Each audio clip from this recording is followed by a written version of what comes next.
Você consegue imaginar um momento em que o destino de uma nação inteira foi decidido em uma única batalha? Um momento em que a liberdade parecia um sonho distante, mas a coragem de alguns homens mudou o curso da história para sempre?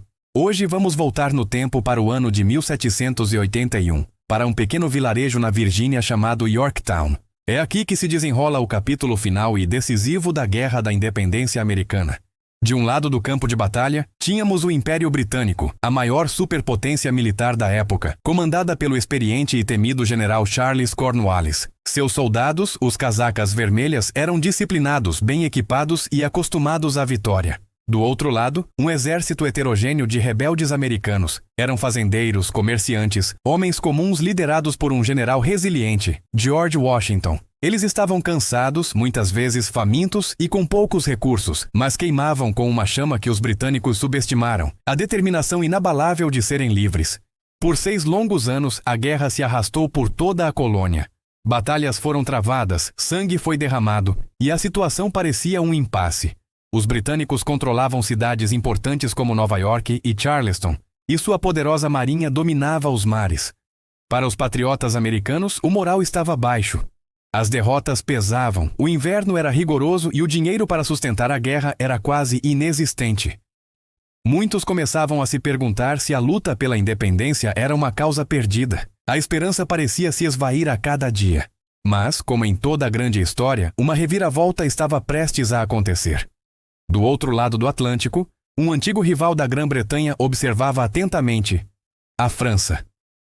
Motivados tanto pelo ideal de liberdade quanto pelo desejo de enfraquecer o Império Britânico, os franceses decidiram entrar na guerra ao lado dos americanos.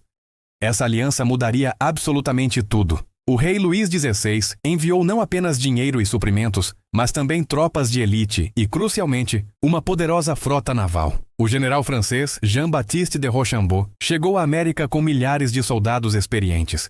Ele e Washington se encontraram para traçar um plano ousado. Inicialmente, eles pensaram em atacar a principal fortaleza britânica em Nova York. Mas então, uma notícia crucial chegou. O general Cornwallis havia marchado com seu exército para o sul, estabelecendo uma base em Yorktown, na Virgínia. Cornwallis acreditava que a localização, na beira da baía de Chesapeake, era perfeita. Ele poderia ser facilmente reabastecido e reforçado pela Marinha Britânica. Ele se sentia seguro. Mal sabia ele que essa escolha se tornaria sua maior armadilha. Ao mesmo tempo, outra peça do quebra-cabeça se encaixou. Washington recebeu a informação de que a frota francesa, sob o comando do almirante de Grasse, estava navegando em direção à baía de Chesapeake. A oportunidade era única, um alinhamento perfeito de forças que talvez nunca mais se repetisse.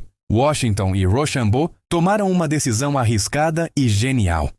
Abandonar o plano de atacar Nova York e marchar secretamente para o sul, para encurralar Cornwallis em Yorktown. O que se seguiu foi uma das manobras militares mais impressionantes da história. Para enganar os britânicos em Nova York, Washington deixou para trás uma pequena força, instruída a fazer muito barulho, acender fogueiras e construir falsos acampamentos, para dar a impressão de que o exército principal ainda estava lá. Enquanto isso, o grosso das forças americanas e francesas, mais de 16 mil homens, iniciou uma marcha épica de mais de 600 quilômetros. Eles se moviam em silêncio, sob um véu de segredo absoluto. Era uma corrida contra o tempo. Eles precisavam chegar a Yorktown antes que os britânicos descobrissem o plano. Enquanto as tropas marchavam por terra, a batalha decisiva pelo controle do mar acontecia. A frota francesa do almirante de Grasse chegou à baía de Chesapeake e se deparou com a marinha britânica. A Batalha de Chesapeake, travada em 5 de setembro de 1781, foi um ponto de virada. Embora taticamente inconclusiva, estrategicamente foi uma vitória francesa esmagadora. A frota britânica, danificada, recuou para Nova York, deixando Cornwallis completamente isolado. A porta de fuga pelo mar havia se fechado. No final de setembro, as tropas de Washington e Rochambeau chegaram e completaram o cerco. Quando Cornwallis olhou ao redor, ele viu o pesadelo se materializando. Yorktown estava cercada por um semicírculo de soldados americanos e franceses por terra, e bloqueada pela frota francesa no mar. Não havia para onde correr. Não havia como receber reforços ou suprimentos. A armadilha estava montada. No dia 9 de outubro, o cerco começou para valer. Um som ensurdecedor ecoou pela península da Virgínia. Os canhões aliados, incluindo a pesada artilharia de cerco francesa, abriram fogo. Dia e noite, uma chuva de ferro e fogo caía sobre as posições britânicas. As fortificações, chamadas de redutos, eram pulverizadas. O bombardeio era tão intenso e preciso que os navios britânicos ancorados no rio York foram atingidos e incendiados, iluminando o céu noturno com uma luz sinistra. Para apertar ainda mais o cerco, os soldados aliados precisavam cavar trincheiras, aproximando-se cada vez mais das linhas inimigas. Era um trabalho perigoso e exaustivo, muitas vezes feito sob a escuridão da noite, com balas de canhão e mosquetes unindo sobre suas cabeças. Um jovem e ambicioso oficial americano, Alexander Hamilton, liderou um ataque noturno ousado a um dos redutos britânicos, o Reduto número 10. Em uma carga feroz com baionetas, seus homens tomaram a posição em menos de 10 minutos, um ato de bravura que se tornou lendário e permitiu que a artilharia aliada se aproximasse ainda mais. Dentro de Yorktown, a situação para Cornwallis e seus homens era desesperadora. A comida estava acabando, a munição era escassa, as doenças se espalhavam pelo acampamento superlotado, e os hospitais estavam cheios de feridos. Cornwallis, em um último ato de desespero, tentou uma fuga impossível. Ele planejava atravessar seus homens pelo rio York durante a noite, romper as fracas linhas francesas do outro lado e marchar para o norte. Mas, como se a própria natureza estivesse conspirando contra ele, uma violenta tempestade surgiu, dispersando seus barcos e tornando a travessia impossível. Era o fim. Sem esperança, sem suprimentos e sem saída, o general Cornwallis enviou um oficial com uma bandeira branca de trégua. No dia 19 de outubro de 1781, o exército britânico se rendeu. A cerimônia foi um momento surreal. Milhares de soldados britânicos e hessianos, com seus uniformes impecáveis agora sujos e rasgados, marcharam entre duas longas filas de soldados americanos e franceses.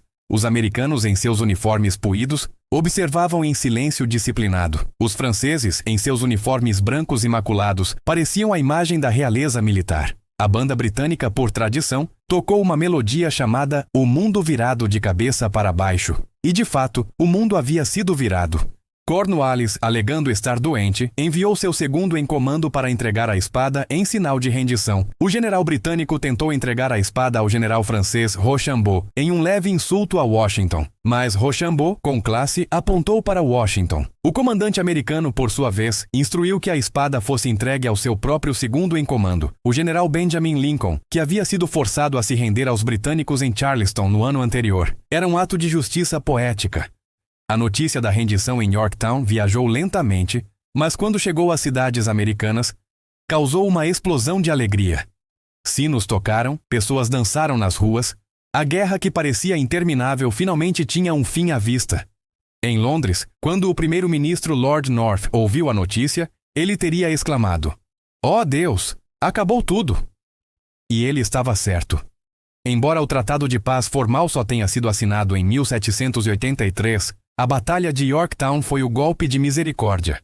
Ela quebrou a vontade britânica de continuar a guerra. A vitória em Yorktown não foi apenas uma vitória militar. Foi o triunfo de uma ideia. Foi a prova de que um grupo de colônias, com a ajuda de um aliado poderoso, poderia desafiar e derrotar o maior império do mundo. Foi o momento em que a Declaração de Independência deixou de ser apenas um documento com palavras bonitas e se tornou uma realidade concreta. Nasceu ali, nos campos de batalha da Virgínia, uma nova nação, os Estados Unidos da América. O sacrifício dos soldados em Yorktown ecoou através dos séculos, inspirando movimentos de independência e liberdade ao redor do globo. Foi a batalha que não apenas decidiu o destino da América, mas também ajudou a moldar o mundo moderno, provando que, com coragem, estratégia e alianças certas, um povo determinado pode governar a si mesmo. Obrigado por viajar conosco nesta jornada histórica. Se você gostou de descobrir como o mundo foi virado de cabeça para baixo em Yorktown, não se esqueça de deixar o seu like, se inscrever no canal e ativar o sininho para não perder nossas próximas histórias. Até a próxima!